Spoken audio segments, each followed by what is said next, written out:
Welcome to the GodShow.us Daily. Tonight we are inducting into the Hall of Fame. A question that has been asked by every person who ever lay in a sickbed watching the door. The ceremony is free. The inductee has no publicist. 15 ancient wisdom traditions take the podium. One question gets the trophy it deserved 10,000 years ago. And you are the audience that finally makes it official. This is the GodShow.us.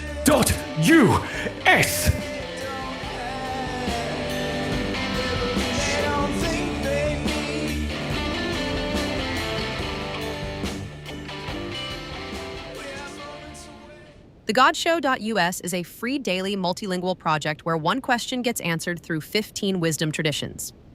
Find today's question, ask your own, and discover your personal belief profile at thegodshow.us. Today's question: does staying loyal to a family that shows up only when you're sick count as being loved or just being useful? People have worn this question in older clothes. Ancient Rome called it patronage. Your patron appeared at your door when you needed a lawyer, a loan, a funeral, crowd, and vanished entirely between crises. The relationship had a name, a social contract, and nobody confused it with love. Same question, different costume. Does staying loyal to a family that only shows up when you're sick count as being loved or just being useful? Cynicism, not the eye roll kind, the actual ancient Greek philosophical school, goes first, and it does not ease in. It gives you the cousin who drove 4 hours when the word serious came down, sat by the bed, held your hand. 3 days of feeling finally held. And then you got better. And the text stopped. Cynicism says your fever was the price of admission, and your recovery was the inconvenience. The lamp doesn't need to be lit at noon to see what that is. No verdict softened, no comfort offered. Just you already know. Just you. Stoicism agrees on the diagnosis and is somehow colder about it. The room was empty, then it was full. That's not love arriving, that's a well getting visited in a drought. Stoicism calls it a failure to audit the ledger. You had an arrangement. It had terms. You just didn't read them. Clarifying, sure. But is a philosophy that turns grief into accounting really where you want to live? Christianity and Islam push back hard on that framing. Christianity says there's a difference between love that costs something and love that only shows up when it needs to feel good about itself. One of those is the cross, and the other is just proximity wearing love's clothes. Islam goes further. Your worth was inscribed before anyone calculated what you might cost or yield. The Quran doesn't grade souls by their convenience to a family's schedule. These traditions aren't excusing the behavior, and they're saying the behavior doesn't touch the question of your value. Judaism is where this gets genuinely useful. The Talmud says a friend is known in 3 moments: in pocket, in anger, in travel, not in crisis, on the ordinary road.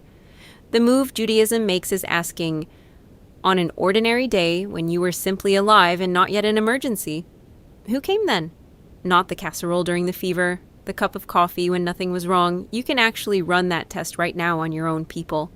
The pop culture oracle went full Godfather, the Corleones at every funeral, every christening, every occasion requiring a name on the guest list, and called it devotion.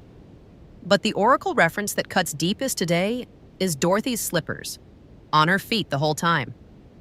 The people cheering "Go Home" in Oz had never once come to Kansas. Your family shows for the dramatic moment. Nobody came for the ordinary one.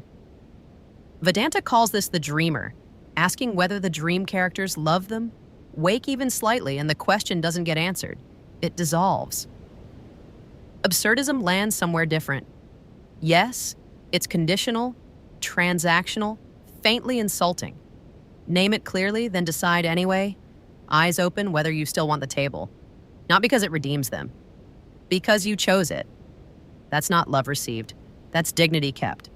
The traditions didn't agree on what to call this. Love, utility, attendance, a dream, a ledger. A candle kept burning so others can see their own faces. But every single one confirmed. You already knew the answer before you sent the question. And that concludes tonight's Hall of Fame induction ceremony. The question has received its trophy. The question did not give a speech, because the question has been waiting 10,000 years and it is done talking.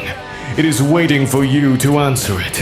If this show is the kind of daily free multilingual philosophy experience you want to keep alive, find us, support us, and ask your own question at thegodshow.us. Thegodshow.us would like to thank our sponsor, Typeset.us. When generic web typography is letting you down, refine your work for free using Typeset.us. And thanks to dyorkmusic.com for our dark rock intro tune. Tonight's inductee will not be signing autographs.